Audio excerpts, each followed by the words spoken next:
Olá, olá! Sejam todos muito bem-vindos a mais um bate-papo que com certeza vai agregar a minha vida e a sua também, hein? Ó, tenho certeza disso. Para você que está assistindo ao vivo, um beijo bem gostoso. Para você que está ouvindo nas nossas plataformas digitais, um beijo bem gostoso também para vocês. Sejam todos muito bem-vindos aí no nosso podcast. Hoje o nosso bate-papo vai ser bem legal. Tenho certeza que vocês vão gostar bastante. Para você que não me conhece, eu sou o Michael Fred, eu sou publicitário na Artefato Comunicação. Para você que não segue a Artefato Comunicação, é muito fácil. No Instagram e no Facebook é @artefatocomunica. No YouTube é Artefato Comunicação, joga lá, escreve Artefato Comunicação que você vai ver vídeos antigos de nossos trabalhos. Também tem bastante bate-papo lá. Tenho certeza que vocês vão adorar. O bate-papo de hoje é referente ao dia de ontem. Ontem foi 27 de agosto, dia do psicólogo. Então nada mais justo do que chamar um grande nome da psicologia para vir conversar com a gente, né? Ela é uma grande filha, uma excelente esposa, mãe de 2 baixinhos que são a coisa mais linda desse mundo. Eu tô falando... Bom, eu vou ver se eu vou acertar o sobrenome dela. Se eu não acertar, juro que ela vai corrigir, tá bom? Ana Bassanello. Vou chamá-la, que eu já vi que ela já entrou, pra gente começar esse bate-papo. Você está entrando aqui no ao vivo e no podcast também. Um beijo bem gostoso. Boa Boa noite! noite! Acertei seu sobrenome? Acertou, Aê! acertou. Não é tão difícil. Não é difícil, não. Primeiro, quero te agradecer por ter aceito o convite desse bate-papo aqui. Eu que agradeço imensamente o convite e toda a apresentação maravilhosa. Que bom que você curtiu. Ana, Obrigada. eu como publicitário, a internet para mim é um ramo fácil de se mexer, é a minha ferramenta, né? Sim, Agora desde março, a gente está vivendo essa loucura dessa pandemia. Todo mundo que vivia solto teve que se trancar numa gaiola e a saída que a gente tem é um celular, é um computador, é um tablet. Para você, antes disso tudo, eu queria que você contasse um pouquinho da sua trajetória na psicologia. Como que foi que a psicologia ganhou o seu coração? Como que você entrou aí nessa área? nossa, vai lá quase 15 anos atrás. Quase 20 anos atrás. 20 anos atrás. Na minha escola tinha uma psicóloga, ela era orientadora educacional, Uhum. e eu achava o máximo o trabalho dela. Aliás, eu até hoje acho o máximo o trabalho dela. E ela me inspirou muito, assim, eu sempre fui muito ligada à educação, e eu acho que a educação é capaz de fazer muita diferença, é capaz de mudar o mundo, né? E aí eu fiquei em dúvida se eu ia para pedagogia ou se eu ia para psicologia. E aí, numa conversa com a minha mãe disse: a psicologia tem mais amplitude, um leque maior de trabalho. Se você não quiser a educação, você tem outras opções também. E aí eu falei: bom, né, tá. E aí, com uns 16 para 17 anos, eu comecei a minha terapia com essa pessoa que eu super admiro, Paty Fernandes, maravilhosa. E fui me inspirando na forma dela trabalhar, em como ela atende, em como ela lida com as questões do ser humano. Enfim, defini que eu ia fazer psicologia. Fiz psicologia, trabalhei em hospital, trabalhei em ONG, trabalhei em escola.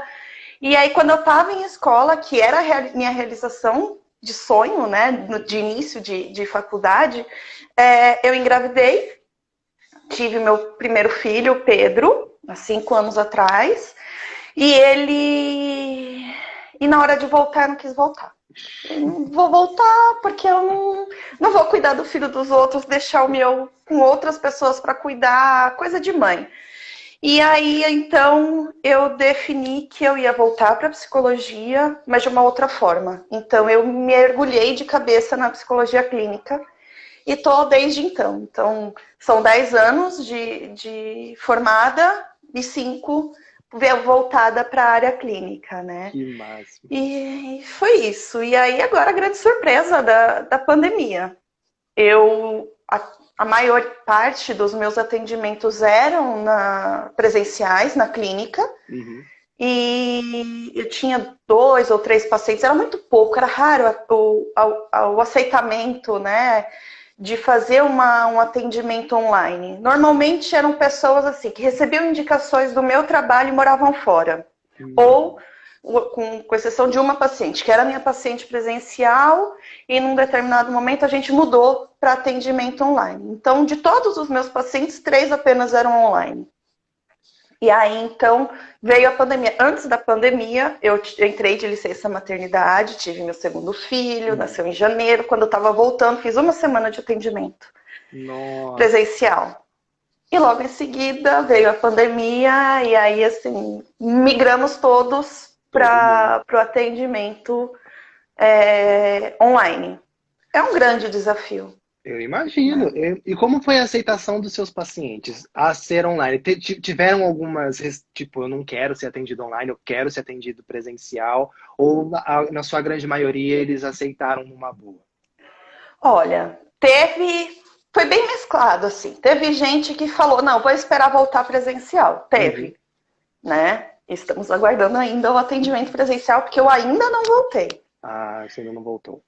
Ainda não. A previsão para voltar é entre setembro e outubro, mas é uma previsão, ainda não tem data definida. Certo. Outros aceitaram bem. E o que eu percebo é que a dificuldade para aceitar a terapia online é o fato da família inteira estar dentro de casa. Deve ser muito complicado isso. É o que eu imagino. E aí a sensação é, como é que eu vou fazer com todo mundo em casa? Então a gente tem uns truquezinhos aí que a gente pode usar, né? Que é o que eu recomendo para os meus pacientes. Então quem faz terapia e tem esse receio de alguém ouvir, não fica à vontade para falar, né? O que eu costumo pedir para orientar os meus pacientes? Então eu falo para eles, olha, procura um cômodo em que seja tranquilo, em que você tenha essa sensação de que você... de que você não vai estar sendo ouvido. E para misturar, e aí é um truquezinho que eu uso na clínica física, né?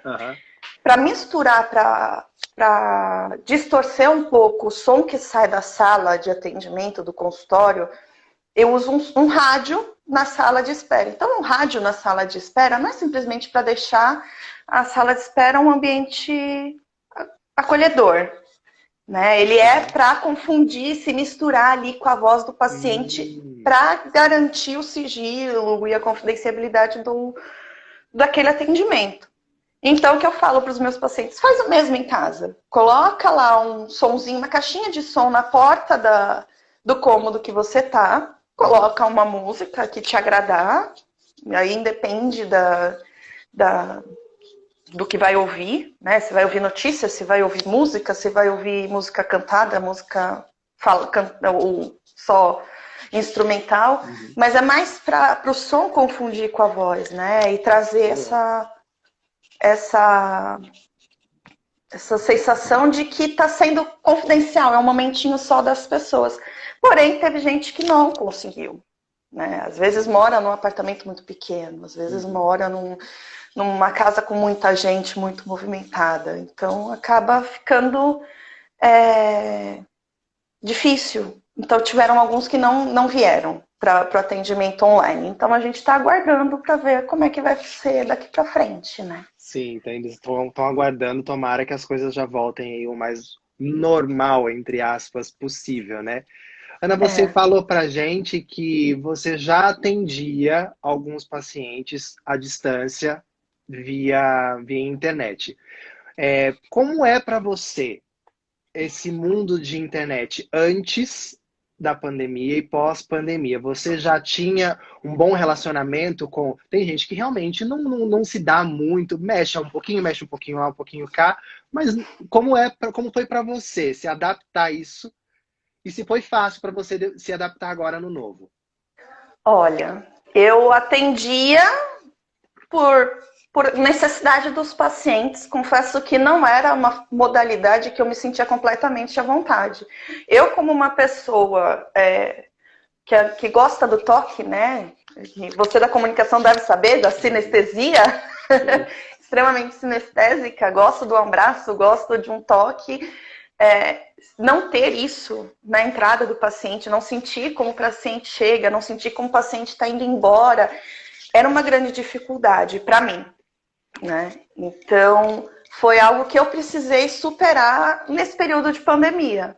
Então, eu tenho lá o meu paciente só na telinha e toda a leitura que eu faço numa sessão, que não é apenas aquilo que o paciente fala, mas é como ele está sentado, como ele tá, se ele está mexendo as pernas, se ele está mexendo as mãos, se ele está cruzado com os braços cruzados, com as pernas cruzadas, eu não consigo ver. O que eu tenho é só a face do meu paciente. Então, precisou, sim, de uma adaptação grande da minha parte. Mas não foi difícil. Eu acho que a gente tem técnica suficiente para fazer essa leitura, para ter essa escuta refinada daquilo que o paciente traz em consulta, em como ele fala, no momento em que ele se emociona, no momento em que a voz dele muda. Então, isso tudo influencia. Mas foi, sim, um desafio grande a ser superado. Agora já está adaptado. Confesso que eu ainda sinto saudade, sim, do consultório, né? Mas eu acho que pela dinâmica, né, de higienizar o espaço, de entrar um, sai o outro, a gente ainda tem coisas a serem adaptadas, né? E nem todos os meus pacientes que eu tenho hoje, nem todos eles se sentem à vontade para voltar. Tem alguns que estão ansiosos, sim. Tem outros que falam, não, a gente espera, não tem problema. A gente fica aqui assim, tá tudo bem. Né? Tem outros que vão ficar para sempre. Entraram no intuito de ficar online nesse período e depois mudar. Mas tem outros que, por questões pessoais de vida, que a vida mudou, vão ficar só no online mesmo, né? Então agora tem diversos cenários possíveis daqui para frente. Sim, com certeza. E aí você me perguntou do que vai ser normal, né? Eu acho que eu não me sinto muito confortável com a história do novo normal, né? Eu não acho que isso que a gente está vivendo seja normal, esse distanciamento das pessoas, da gente não poder tocar, da gente não poder beijar, da gente não poder abraçar, da gente não poder trocar afeto pessoalmente, não é normal do ser humano. Não mesmo. Faz uma falta, né? Faz muita falta. Faz muita falta. E é uma das coisas que está trazendo sofrimento para muita gente, né? Relacionamentos que estão precisando ser reinventados, por exemplo. Porque até então se namorava pessoalmente, se encontrava e estava lá, né? E hoje em dia não é todo mundo que consegue encontrar com o namorado ou com a namorada. Até porque tem gente que mora com gente do grupo de risco. Então, é uma reinvenção para esse momento, mas eu acredito, Ana, né, acredita que quando as coisas puderem voltar a ser como era, eu acho que o contato humano, contato físico, o afeto, a presença física vai ser muito mais valorizada do que a gente valorizava antes disso tudo acontecer. Muito. Né? Hoje a gente só tem... Eu mesmo tô morrendo de saudade de estar junto, de tocar, de dar um abraço nas pessoas, né? Eu brinco que você é a maníaca do abraço, porque todo mundo que eu vejo queria abraçar.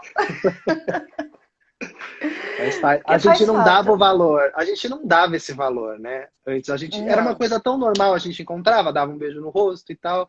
Hoje em dia a gente sente saudade do quentinho, da bochecha encostando uma na outra. De sentir, né, o coração batendo junto, né? Aquele abraço gostoso, a gente sente o coração do outro bater junto. E faz falta. E eu tenho certeza que não é só para mim e não é só para você. Né? É natural do ser humano esse contato social. Né? O ser humano é um animal social. A nossa naturalidade é essa. Então não é comum, não é natural a gente estar preso.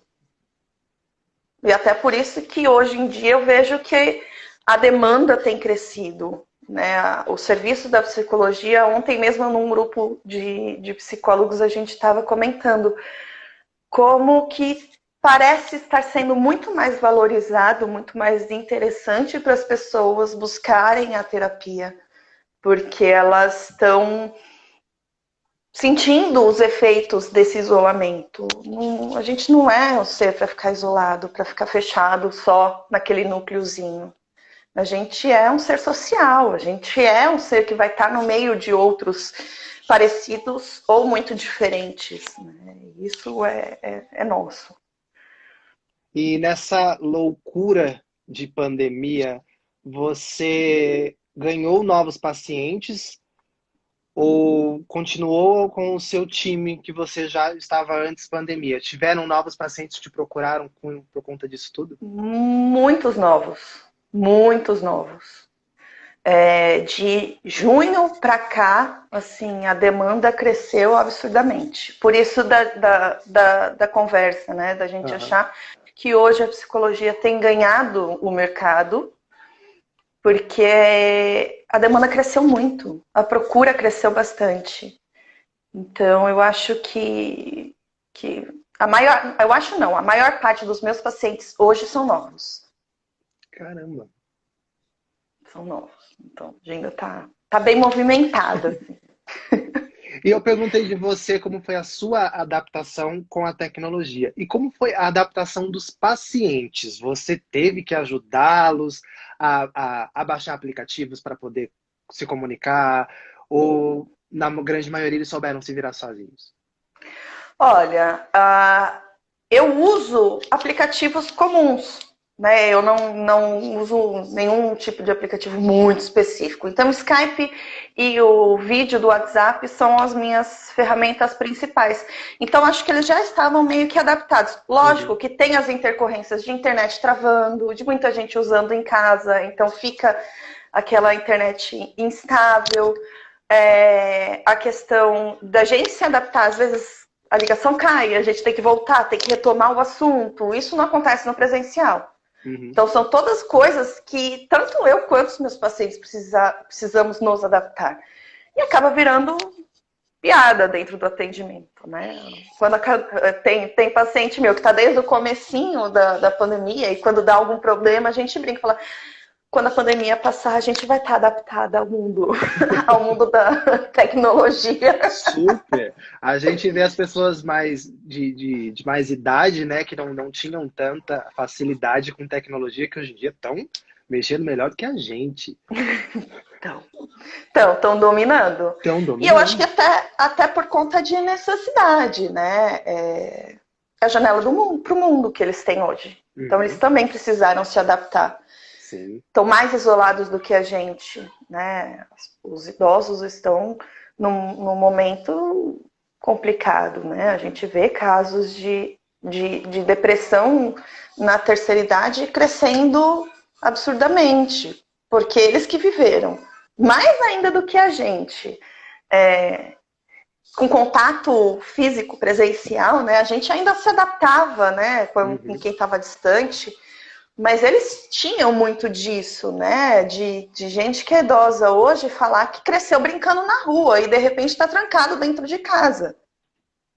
Exatamente. Eu ouço muito, tipo assim, no começo da pandemia eu ouvia, eu não sou bicho para ficar trancado, eu vou pra rua. Pessoas de mais idade. Aí eu não pode ir pra rua porque a doença, isso aqui. Então melhor eu morrer. Calma, que a gente está se trancando para exatamente não acontecer isso. Não morrer. Não morrer. A gente está se cuidando para isso. Aí hoje, depois que viram a grandiosidade que é, infelizmente, essa doença, que elas acabaram aceitando, né? E os seus pacientes, na sua grande maioria, nesta fase, são mais jovens ou mais de idade? Eles estão entre 17 e 40 anos. É uma faixa bem ampla, assim. Terceira idade eu não tenho. São. Os que têm mais idade não optaram por não continuar no online. Entendi. Né? Os que têm uma idade mais avançada optaram por não continuar no online. Os jovens se adaptaram e aceitaram, né? tô vendo comentário da Carol falando que alguns já não tinham tantas visitas e agora tem ainda menos. E é verdade, né? É um grande fator de dificuldade. E aí a gente fica nessa dúvida, né? De como a gente cuida dos nossos idosos. Como é que a gente cuida desse grupo de risco? A gente isola, coloca num lugar em que a gente vai sentir que está protegido? Ou a gente permite que eles vivam da forma que eles estão habituados e correndo o risco de adoecerem. Então fica nessa dualidade muito complicada. É difícil da gente ter uma posição muito rígida a esse respeito. Casos de pandemia, né? Isso acho que é uma decisão muito singular, né? Não dá para generalizar. E eu acho que a visão da psicologia, né, é trabalhar caso a caso. Quando a gente estava conversando, né, falando a respeito desse momento que eu comentei com você, eu falei, tudo é muito singular, tudo é muito individual, então todo atendimento é único. Por mais que às vezes eu repita algumas frases que eu uso já como se fossem meus jargões, né, mas é num momento único, o paciente vai receber de uma forma única, no momento da vida dele que não vai ser igual para ninguém. Então, a mesma coisa com os idosos, né? A decisão familiar é única. Se vai proteger ou se não vai, e aí é difícil, né, a gente achar que pode julgar. Sim, não dá, é muito difícil. Complicado. Falando em difícil, eu queria que você comentasse um pouquinho sobre um assunto que, principalmente agora, tem aparecido, que são os pseudos psicólogos. As pessoas que saem por aí postando isso, postando aquilo, cobrando consultas sem ter a psicologia, o famoso coach, né? É muito polêmico. É um assunto muito polêmico. Né? Porque é uma formação que traz ferramentas para trabalhar com o ser humano. Porém, é um lugar muito delicado de se estar se a gente não tem uma formação suficientemente profunda para lidar com questões íntimas do ser humano. Né? Eu, particularmente, não acredito que num final de semana, em 3 dias, a pessoa esteja capacitada plenamente para lidar com questões e se denominar life coaching. Né? Eu acho que tem muitos profissionais excelentes. Eu acho que na área empresarial funciona muito legal. Né? Tem ferramentas muito interessantes. Mas eu acho um lugar meio perigoso quando se coloca na vida individual. Né? E é um lugar muito complicado de se estar. A gente precisa de base, a gente precisa de técnica, não apenas ferramentas. Né? Porque senão a gente acaba tratando tudo como se fosse uma receita de bolo, que é o que a gente vê na internet hoje em dia. Para lidar com ansiedade. Acorde 5 da manhã, tome banho gelado, não sei o que, não sei o que. Vai funcionar para todo mundo? Não. Eu já não ia curtir, porque eu detesto acordar cedo. Se me fala para acordar cedo... E banho gelado? Não, tem que estar quentinho. Mas nem no verão banho gelado rola para mim. Não dá. Já quebra aí.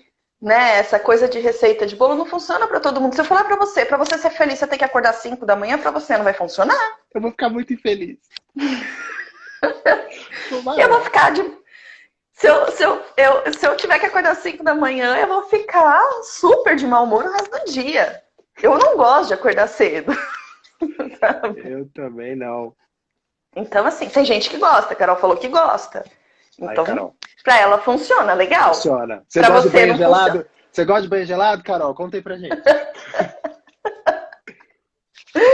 Então, se pra você não funciona, tudo bem, vamos achar o que funciona. Né? O trabalho da psicologia é investigar o que funciona, o que vai... Eu sou fora da curva. O que funciona, o que vai além da do básico, dessa receitinha básica. Tem coisa que funciona para todo mundo, né? Estrutura psíquica todo mundo tem, funciona, né? E se não funciona é porque está fora do normal e aí a gente trata de uma forma diferente. Agora, vai colocar todo mundo na forminha e todo mundo vai ser igual? Não. Né? E eu acho que isso faz parte do trabalho mais sensível do psicólogo, né? De sentar e dar escuta com atenção para pegar esses detalhes, de entender o que é importante para aquela pessoa. Porque às vezes chega a imposição de que é importante ler 20 livros no mês. Só que quem não gosta de ler, quem não se importa com leitura, com cultura, para que vai ler? É importante para quem está falando que tem que ler. Sim. Não para quem está recebendo. Então, essa questão dessa sensibilidade, além de toda a técnica, né? Afinal, são 5 anos de curso, em que a gente ainda sai e fala assim, meu Deus, eu não aprendi quase nada. Né? Sai da faculdade crua, falando, como é que eu vou dar conta agora de toda a demanda no mercado de trabalho? Então, são 5 anos de muito conteúdo e ainda assim, pouco conteúdo para lidar com o ser humano. A gente tem sempre que estar se atualizando. Então, pessoalmente, eu abomino essa questão de receitinha de bolo. Faça isso, faça aquilo, 10 passos para ser feliz.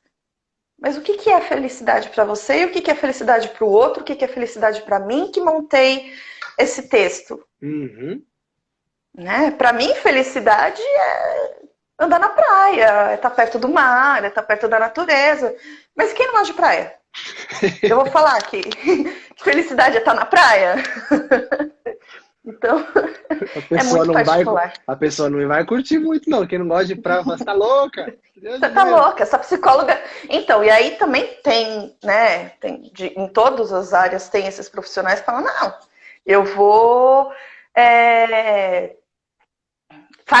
eu tive um paciente que passou, né, um exemplo disso, que passou por alguns psicólogos até chegar em mim, e ele me disse, nossa, outro dia eu passei numa menina, e ele, assim, completamente racional. Para ele estar no ambiente de terapia, era um desafio muito grande para ele. Ele estava ali mesmo se desafiando a entrar nesse mundo da emoção, sair da razão para a emoção, né? E aí, logo no primeiro atendimento, ele falou que a psicóloga falou para ele que ele tinha que meditar. Como que a gente fala para um paciente completamente racional que ele tem que meditar na primeira sessão? Como que eu sei se para ele faz sentido meditar? Né? Então, o grande desafio da psicologia é trabalhar nessas particularidades, nesses detalhes. Né? E nessa pandemia, como que você vê as coisas que estão acontecendo na mente dos seres humanos? Quais foram as maiores coisas que chegaram até você? O que mais chegou até você? Eu não sei como chamar, se é patologia, o que é. Eu sou realmente completamente leigo. Eu só passava em terapia, então eu não sei falar o nome. Então você vai poder falar melhor do que eu. Eu posso chamar de patologia ou não? Eu acho que não chega a ser uma patologia, porque não está enraizado, instalado. Né? Eu acho que é um quadro devido à situação mundial. Né? Pode ser que as pessoas desenvolvam uma patologia como uma ansiedade generalizada. Mas pode ser, não é regra. Né? Existem sim, existe sim uma demanda muito similar acontecendo com a grande parte dos pacientes, né? E eu, como psicóloga junguiana, acredito no inconsciente coletivo, e eu acho que a gente está construindo esse inconsciente coletivo durante essa pandemia. Então, muitas coisas acabam funcionando meio que parecido e no mesmo ritmo para todo mundo. Então, o que eu tenho visto, assim, de mais gritante, as pessoas questionando esses relacionamentos à distância, porque estão precisando se reinventar e não é fácil, Não. né? Se a gente está adaptado, né? Casos assim, de gente que passava o dia inteiro grudado, porque estudava junto. Uhum. E hoje na pandemia se vê uma vez por mês, uma vez a cada 45 dias, né? Se não mais.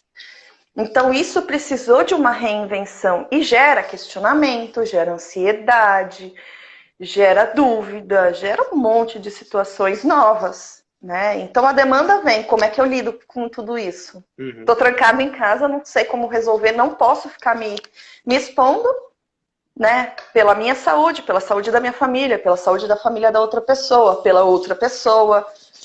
Então, isso vai gerando um desconforto, né? Vai gerando uma reinvenção, uma redescoberta. A gente está redescobrindo como socializar, como estar junto, como se manter próximo das pessoas que a gente se interessa, que a gente gosta de estar perto. E a ansiedade, né? Além dessa reinvenção, a ansiedade vem com muita força. Porque tá todo mundo meio que impedido de fazer planos para o futuro, né? Então a gente fica muito com a cabeça, com os pensamentos a milhão. Eu sei Então, bem como é isso. e eu vou fazer, e aí fica com o pensamento o tempo inteiro, ali, com a cabeça fervendo, só que aquilo nunca pode virar uma ação, porque a gente está trancado em casa. Uhum. Né? E o que a gente fala, né, que é a ansiedade? É o pensamento que não vira ação. A gente pensa e não pode agir. A gente cria e a gente poucas vezes pode pôr em prática. Uhum. Né? Então, e fica nessa busca de como eu vou fazer, o que eu vou... como é que eu vou dar um jeito de fazer a minha empresa virar? Porque agora está todo mundo de home office, todo mundo antes trabalhava junto. Uhum. O que pode, o que não pode, né? Então, são N fatores que geram essa sensação, né? Essa sensação não, geram a ansiedade, né? Uhum.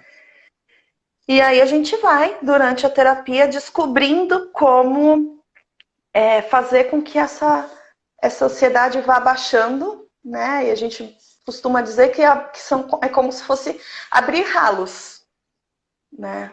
Para que essa ansiedade vá baixando o nível, que ela vá fluindo para fora de si, né? Que esses pensamentos possam virar ação de alguma forma, né?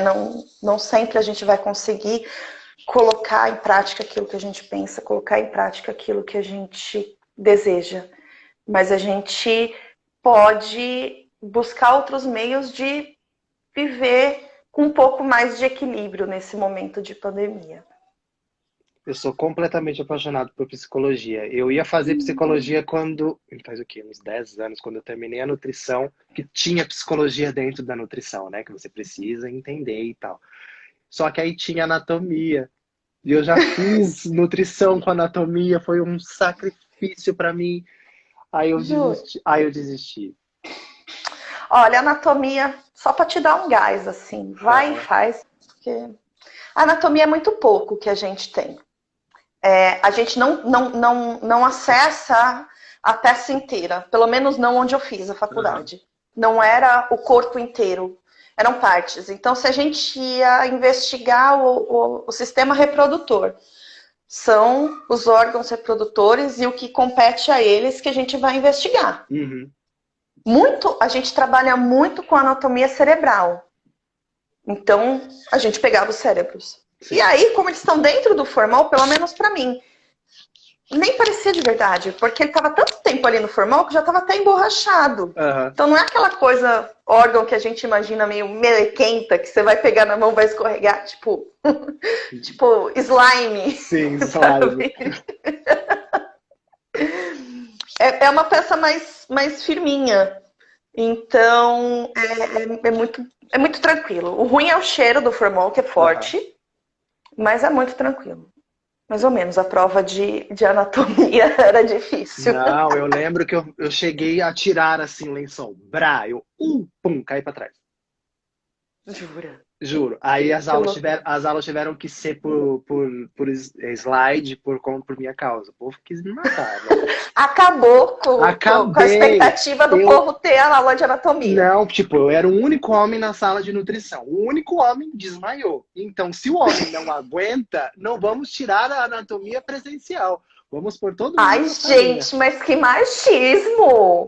Não, era um. Não, gente, abrindo um Pensar que o parênteses. homem é um parênteses, É um mas pensar que parênteses. assim, o homem é o mais forte, né? Já que o Tipo, mais forte não aguenta, então não bota todo aguenta. mundo dentro de sala para ver slide.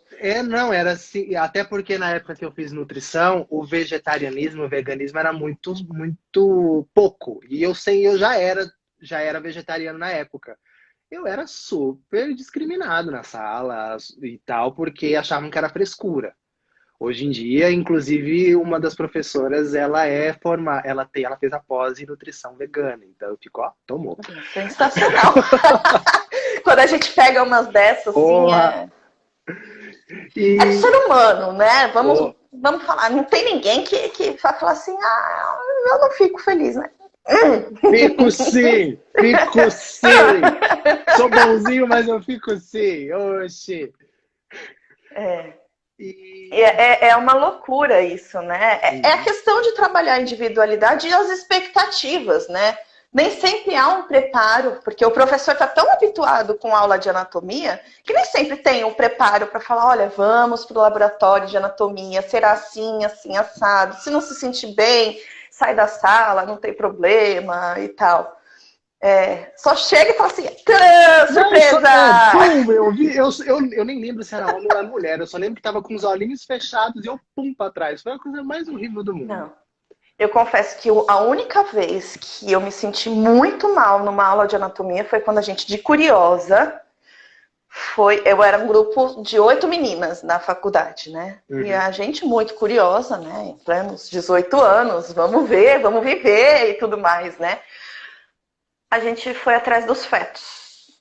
Ai, E aí isso me chocou muito, né? Porque a gente via os fetos assim crescendo, cada um do seu tamanho, né? A cada mês. uhum. E aí a gente pegou ele era desse tamanho assim, de 6 meses. Ah, gente, Não. sabe? Uma cena bem chocante, assim. Precisa estar muito preparado, né? Para isso. E nem sempre a Muito. gente tá. Não. Ainda mais com 18 anos, né? Ainda mais com 18 anos. Foi chocante. Eu acho que foi a minha aula, o meu momento de trauma Foi. das aulas de anatomia. Pelo menos não passaram Mas vocês pros slides, ó. não, não. Não deram essa moleza pra gente, não. Vai mesmo. Mas eu acho que é uma. Eu sempre vou incentivar a fazer psicologia, e eu acho que com a sua formação na comunicação, ter o embasamento da psicologia, sensacional. Eu tenho um pouquinho, Sensacional. né? Porque eu tive desse 0,1%, porque eu tive uma matéria de psicologia que engloba o que vocês tiveram em 5 anos em 6 meses. É, é. É uma matéria, bem pouquinho, Bem, assim. pra gente ter uma noçãozinha mesmo do que. De como é a mente humana. Eu acho que muitas faculdades têm um pouquinho, pelo menos um semestre de psicologia, muitas Uhum. têm. Né? Sei que pedagogia tem, sei que administração tem.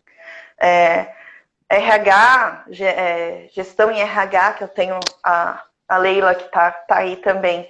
Ela faz gestão em RH e ontem ela estava me mandando o print da tela dela de que ela estava tendo aula de psicologia. Então, Aham. muitos cursos têm essa modalidade, essa matéria, né?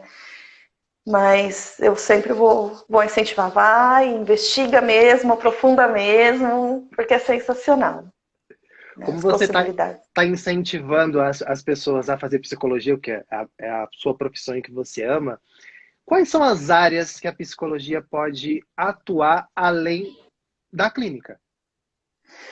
Nossa, a psicologia pode atuar em praticamente todo lugar, né? Na comunidade, atendendo porta a porta a comunidade, em posto de saúde, né? Atendendo emergência, enfim, demandas imensas. em escola, em empresa, no esporte, que é pouquíssimo difundido, mas há a profissão de psicólogo do esporte, e que, se fosse valorizado, muitos problemas esportivos seriam diminuídos. Né? A gente tem exemplo de seleção brasileira, que pra gente da área da psicologia era muito claro o desequilíbrio emocional ali dentro do time. E por conta disso, as coisas não andam. Né? Então, que mais? Falei escolar, empresarial. Nossa, gente. A gente pode trabalhar praticamente muitas coisas, assim, com parceria com outras profissões também. Então, eu adoro quando você falou que se formou em nutrição, né? Adoro quando eu tô atendendo o paciente fala, passei na Nutri, e minha Nutri falou exatamente isso que você tá me falando. Eu falo, gente, que Nutri maravilhosa. Levou a sério a aula de psicologia. Levou a sério. Ela não desmaiou. Ela não desmaiou e ela levou a sério, porque também tem momentos que a gente fala, o que eu vou? Eu, pelo menos, na época que eu fazia faculdade, no auge dos meus 18 anos, olhava para a estatística e falava assim, pra quê? Né? Mas tudo tem um propósito. E usa estatística na psicologia? Usa quando a gente vai trabalhar na área de pesquisas, né? Na área de produção, de estudos, né? Quem vai fazer mestrado, quem vai fazer doutorado, quem vai defender uma tese, precisa dessas ferramentas. Lógico que hoje, com a tecnologia, fica muito fácil a gente conseguir fazer, usar essas ferramentas ao nosso favor, mas a gente precisa minimamente entender como é que funciona percentual, como é que monta um gráfico, o que põe no eixo X e no eixo Y, né? Minimamente a gente precisa entender. É porque eu tive aula de estatística e publicidade até hoje, ó. Até hoje eu quero saber onde eu vou usar. Nas entrevistas, com certeza que não é. Eu vou chegar, o cateto! Hoje vamos chegar e falar, o cateto! Você sabe o que é o cateto, Celso Portiolli? O que você vai falar do cateto pra mim? Nada. Ele vai falar o quê? Quem? Trabalha comigo? Faz parte da minha equipe? Agora, é algum instrumento novo de trabalho? É um programa novo que vai estrear depois de mim? Agora, tem coisas assim que a gente questiona mesmo, não tem jeito.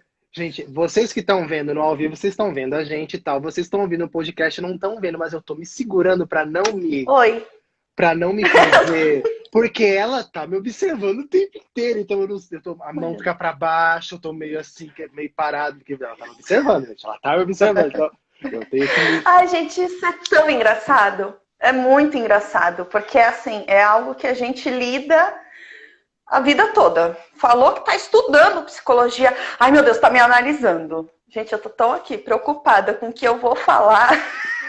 É que você falou, a gente, por conta dos seus pacientes, ele tá com a perna cruzada, eu já, descruzei a minha daqui. Você não tá vendo, mas eu descruzei. O braço cruzado, eu olhei pra ele aqui e falei, meu braço tá solto. Opa, beleza. Então a gente tá em sintonia, sem saber, porque os meus pés estão cruzados também, tá tudo bem. Eu acho que formou-se uma fantasia muito grande nessa coisa de braço ou perna cruzada. Lógico que estar com os braços cruzados, estar com as pernas cruzadas, depende muito do momento. Depende muito do que está sendo dito. Se eu estou falando alguma coisa séria a respeito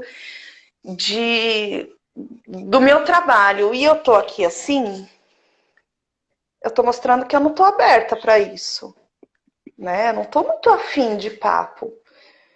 Mas se eu tô assim, conversando com você numa boa e o tempo tá muito frio, eu tenho que entender que é porque tá frio. Né? Não porque a pessoa tá fechada. E isso entra nas questões da particularidade, de não generalizar. Então, não é sempre que a pessoa que está com os braços ou com as pernas cruzadas, ela está numa postura fechada. Às vezes ela está com frio. Sim. Às vezes ela está com a perna cruzada porque ela quer fazer xixi. Então, assim, não é regra, né, da pessoa estar fechada, estar bloqueando o contato, que é muito que a gente vê, né, nos livros de leitura corporal, né, que ficam ali na prateleirinha da autoajuda. Aí a gente vai ler, meio que fora do contexto, a gente quer generalizar aquilo para tudo. E não, né? Numa conversa, num diálogo, em que o diálogo tá fluindo, a pessoa tá ali confortável, de repente entra num assunto e a pessoa pá, cruza o braço, aí sim eu faço a leitura. Toquei num assunto que não tá confortável. E aí eu tenho que ter o manejo de dizer de aprofundar ou não naquele assunto. Porque às vezes a pessoa não está preparada para aprofundar. E se eu aprofundar, o paciente vai embora. Se eu aprofundar, eu tiro o paciente da caixinha. E nem sempre eu posso tirar o paciente da caixinha. É no momento dele, né? É no momento dele. Não posso usar da minha ansiedade, da minha vontade de ter resultado, né? Porque quando a gente começa, a gente quer ver resultado. E resultado é o paciente melhorar, na nossa visão.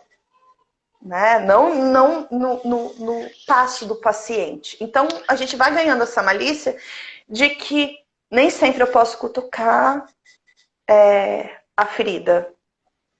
Às vezes eu percebo que a ferida existe, mas eu deixo para o momento certo, porque ela vai voltar a aparecer.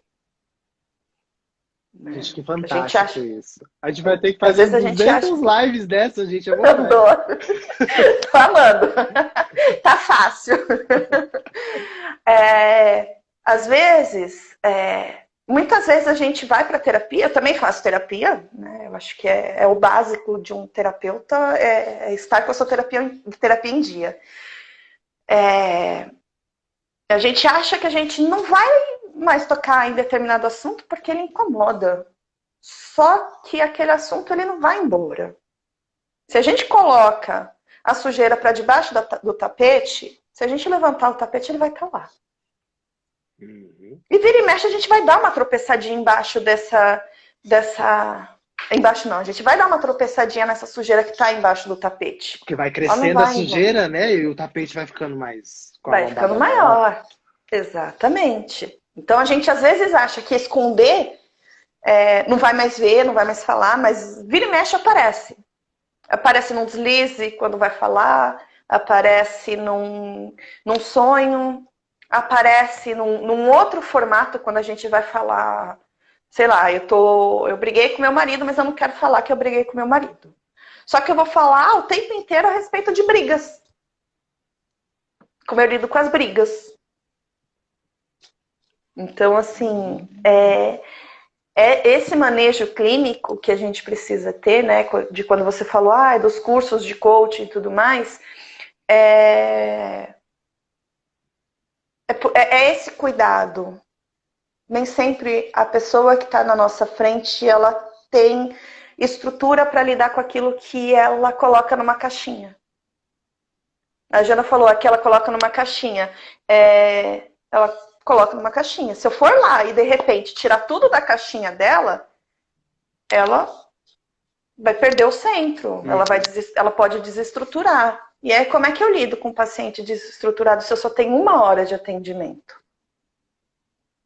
Então, é muito aos poucos, e os pacientes sabe? que não guardam numa caixinha e nem debaixo do tapete, que guardam num baú com chave. Olha, já trabalho. Mas vai. Vai porque a gente vai trabalhando mostrando na prática que dá para ir tirando e lidando com as situações no dia a dia. Né? Que tá tudo bem. Normalmente quem guarda numa caixinha, num baú a 7 chaves e enterra, é porque não quer lidar com sentimento. Né? E aí na terapia a gente vai lidando, vai trabalhando, e sentimento é feito para sentir. Sentimento existe. Né? A gente sente porque a gente tem que sentir. Não adianta a gente negar sentimento. Não adianta a gente falar, não quero saber de sentir isso. Né? A gente vem numa onda de que a gente não pode ficar triste, por exemplo. A pessoa tá triste e fala, não fica triste. Pra que ficar triste com isso? Eu tô triste. Fica triste no momento que tem que ficar triste. Porque senão a sujeira vai para debaixo do tapete, vai aumentando, né? E aí na hora de tirar é pior. Porque vai doer a dor de antes e a dor que está acumulada e a dor do hoje também. Sim. Né? Então é mais fácil, né? O sentimento acaba até ficando menor, porque a gente não fica dando comidinha para ele crescendo ali escondido. Ele vai crescendo, ele vai tomando vida, né? E muitas vezes essa coisa da gente tampar, da gente falar, não vou sentir, não vou sentir, não vou sentir, é algo que pode vir a se desenvolver num quadro de depressão. Né? Você falou das patologias. Se a gente põe, não vou sentir, não vou sentir, não vou sentir nada, a ausência de sentimento é patológico. Não é bom. Então eu coloco sempre para os meus pacientes, mas eu chorei. Chora! Mas eu não quero chorar, mas você vai chorar na hora que tem que chorar. Na hora que parar o choro, você segue a vida. Né? Choro existe, que é para chorar. Né? Nem sempre a gente quer chorar na frente de todo mundo. Às vezes a gente quer chorar escondido. Que chore no banho. Mas que seja um momento de chorar. Que isso exista. Né? Ai, não posso ficar eufórico, eu tenho que ficar contido.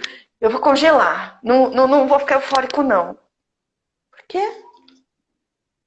Poxa, euforia quando ela vem no momento bom, no momento de felicidade, deve ser sentida. Né? Então, no consultório a gente vai trabalhando essa permissividade de sentir. Né? De acolher o sentimento, de conversar com esse sentimento. Né? De entender por que ele está aqui, de onde é que ele vem.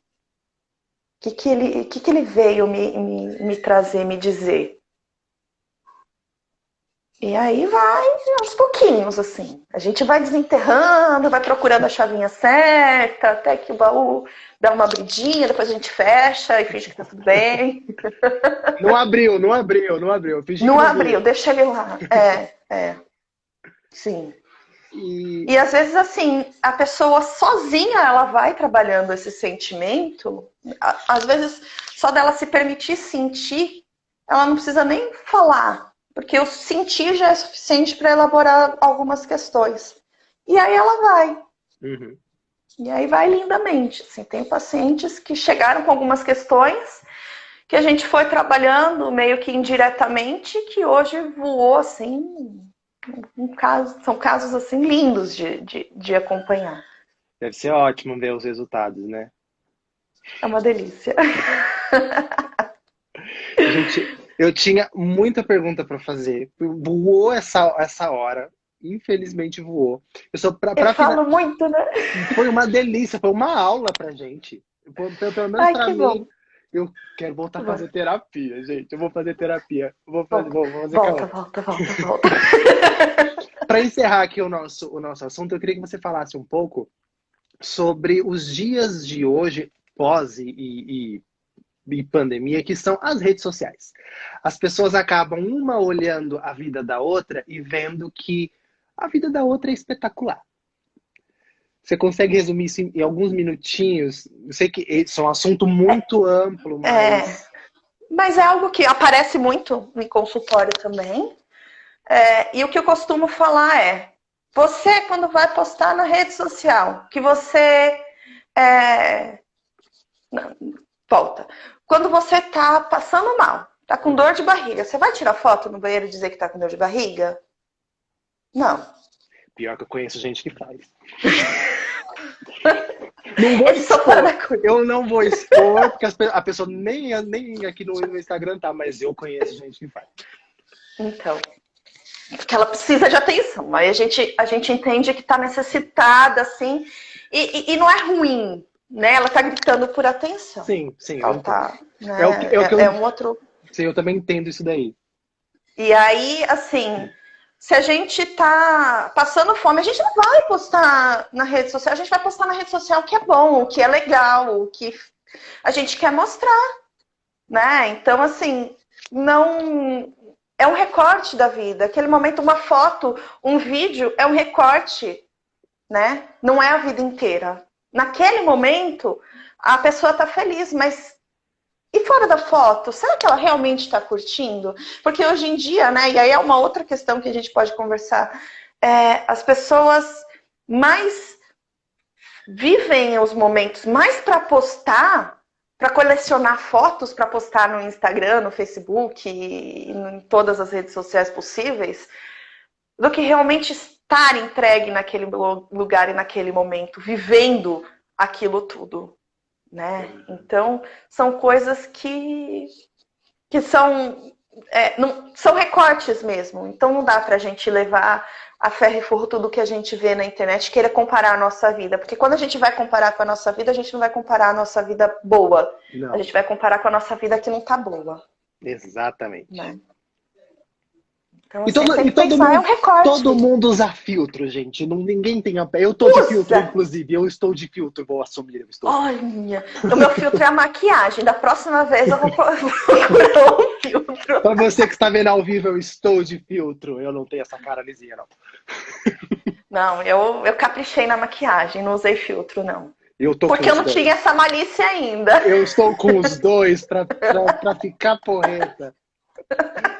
Próximas dicas, então, antes das nossas lives, você me passa essa história de filtro. Te passo os filtros, inclusive. Então, se já tem maquiagem, tudo te mostro.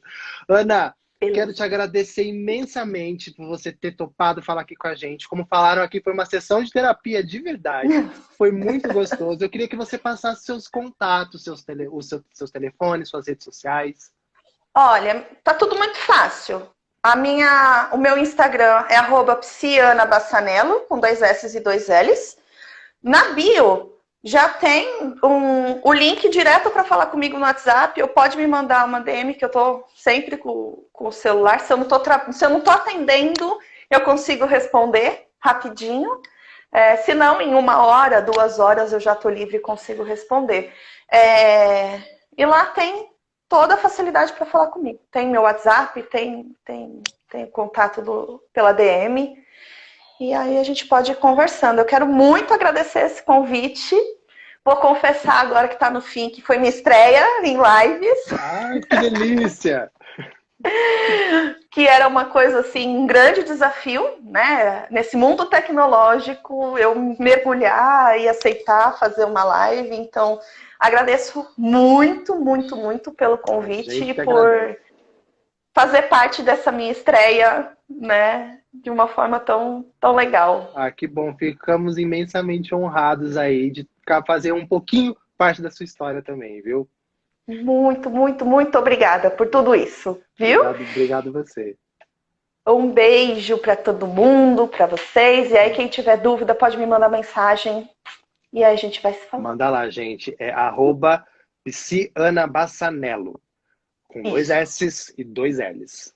Mas é isso aí. A gente vai deixar aqui no descritivo também para vocês, tudo bonitinho, tá bom? Isso. Beijo grande para vocês. Obrigado pela companhia e a gente volta em breve com mais um bate-papo muito interessante para vocês, tá bom? Beijo, gente. Beijo. Tchau, tchau. Tchau, tchau.